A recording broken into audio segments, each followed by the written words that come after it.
A very good evening and a warm welcome to State of Business on Art Television. I'm Mariam Vijayaratna. Let's have a look at the headlines first. The welfare of Sri Lankans in Ukraine will be assured, government announces. US Embassy launches a strategic trade forum in Colombo. News in detail. A high-level delegation led by State Minister of Foreign Affairs Tarak Balasurya visited the Russian Federation to discuss with Russian officials regarding the welfare of Sri Lankans deployed in the Russian armed forces on a contractual basis on the 26th and 27th of June. The delegation met with Deputy Minister of Foreign Affairs of the Russian Federation Andriy Rudenko and Deputy Minister of Defense Colonel General A.V. Fomin.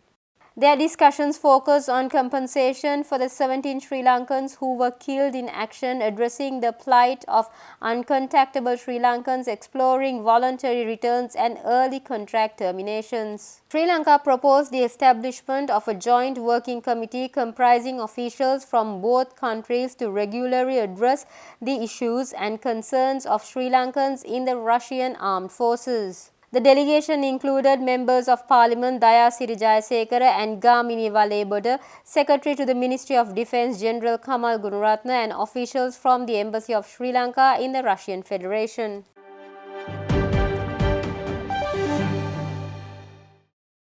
The US Embassy in Colombo, in partnership with the Sri Lanka Department of Import and Export Control, launched the first Sri Lanka Strategic Trade Forum in Colombo on the 26th of June. The event brought together a diverse audience from both government and the private sector to address critical aspects of trade security and explore the development of competitive practices for global trade hubs. The forum commenced with a welcome from Department of Import-Export Controller General T.T.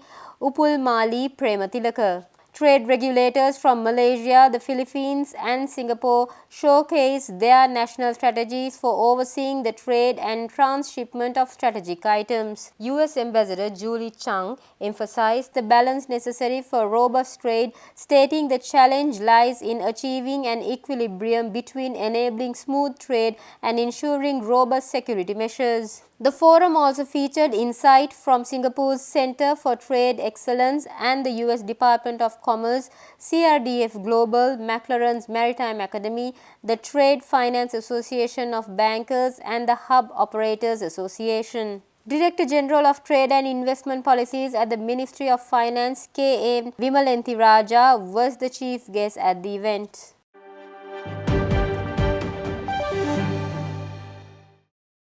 The National Convention on Quality and Productivity 2024, organized by the Sri Lanka Association for the Advancement of Quality and Productivity, concluded successfully at a hotel in Colombo earlier this week. Held under the theme A Quest for Quality, Productivity and Innovation, the event highlighted Sri Lanka's dedication to excellence across diverse sectors. The convention attracted over 360 teams, mostly from the manufacturing industry, who presented their achievements in quality control circles, cross-functional teams, Lean Six Sigma, quality improvement projects, and Kaizen suggestions. A panel of expert judges evaluated the presentations, recognizing outstanding contributions through an award ceremony. These Gold Award recipients have earned the prestigious opportunity to represent Sri Lanka at the International Convention on Quality Control Circles 2024, which will be hosted in Sri Lanka this November. In total, a remarkable 340 teams from 78 companies achieved gold awards across 3 major categories. The event acknowledged a total of 344 awards encompassing gold, silver and bronze categories.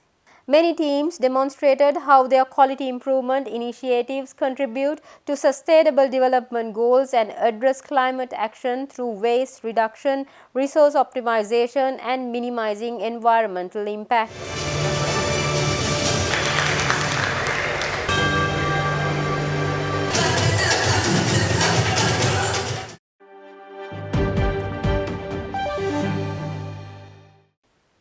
Stay tuned, we'll be right back after this short commercial break.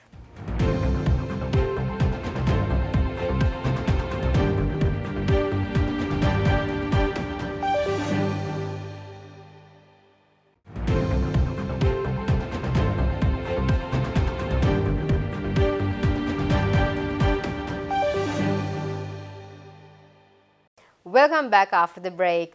The DMASL Digital Summit 2024 is set to energize Sri Lanka's digital marketing landscape on July 3rd and 4th at Water's Edge, Battaramulla. Organized by the Digital Marketers Association of Sri Lanka, the leading professional body dedicated to advancing the field of digital marketing in Sri Lanka, the DMASL Digital Summit 2024 will be held under the theme Charting the Uncharted. The summit was officially launched at an event held in Colombo recently. The event aims to gather a diverse group of professionals including digital marketing experts, advertising agencies, business leaders and technology enthusiasts, fostering an environment of learning, networking and collaboration. Attendees can look forward to a range of keynote speeches, panel discussions, workshops, and networking sessions designed to inspire and educate on the latest trends and innovations in digital marketing. With over 15 speakers, 20 partners, 3 in-depth workshops, and more than 1,000 participants expected, the DMASL Digital Summit 2024 is the largest event of its kind in the country. The summit will offer unparalleled opportunities for attendees to gain insights from industry leaders and network with peers. Participants will also have the opportunity to engage with cutting-edge digital marketing tools and strategies, gaining vulnerable insights from top-tier professionals.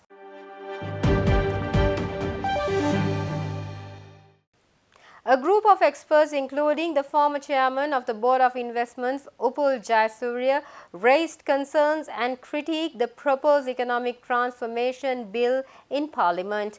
The panel of experts highlighted concerns surrounding the proposed bill at a discussion held in Colombo recently.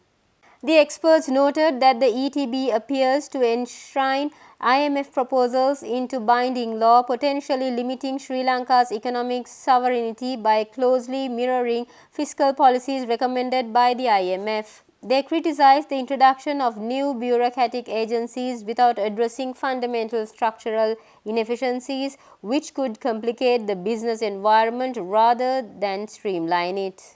Granting discretionary powers to ministers in the investment approval process was highlighted as a transparency issue, potentially affecting the effectiveness of decision-making.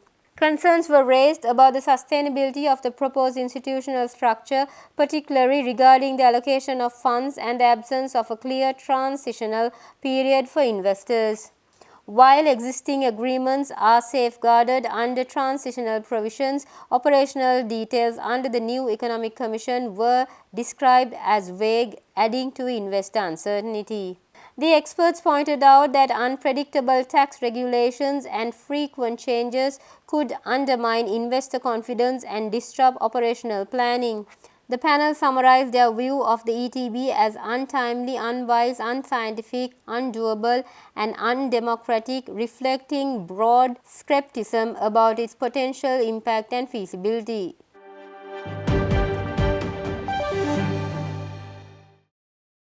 Chairman of the Securities and Exchange Commission, Faisal Salih, said that the recently introduced Securities and Exchange Commission Act has enabled a zero-tolerance policy for market mischief such as insider trading and market manipulation.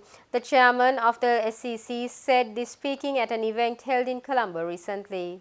Ladies and gentlemen, our stock market is known for all the wrong reasons. We've been labeled with a bad reputation in the not-too-distant past for pumping and dumping, for insider dealing, for all kinds of market manipulations by a few high-net-worth investors, stockbrokers working together in concert and in collusion. There are several allegations against the market's character, integrity, and discipline. There's been collateral damage to the market's reputation in the not-too-distant past.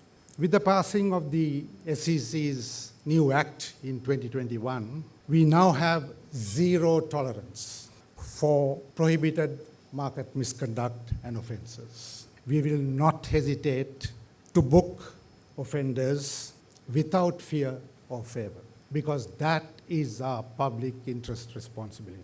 We surely need to restore and ensure market discipline and integrity in order to build trust and confidence, which means all players, not just the regulator, all players in the market have a collective public interest responsibility to do so.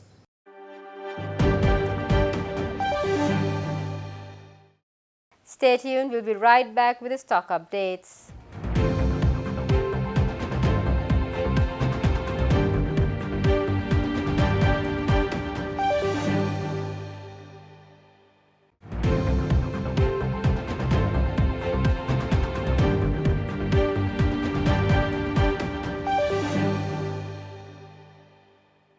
Welcome back after the break. Trading at Colombo Stock Exchange ended on a negative note today. The all-share price index dropped by 45.03 to close at 12,142.76 and the S&P SL 20 dropped by 12.83 to close at 3,588.54. The turnover was 2.2 billion rupees and almost 60 million shares were traded. Up next are Forex rates.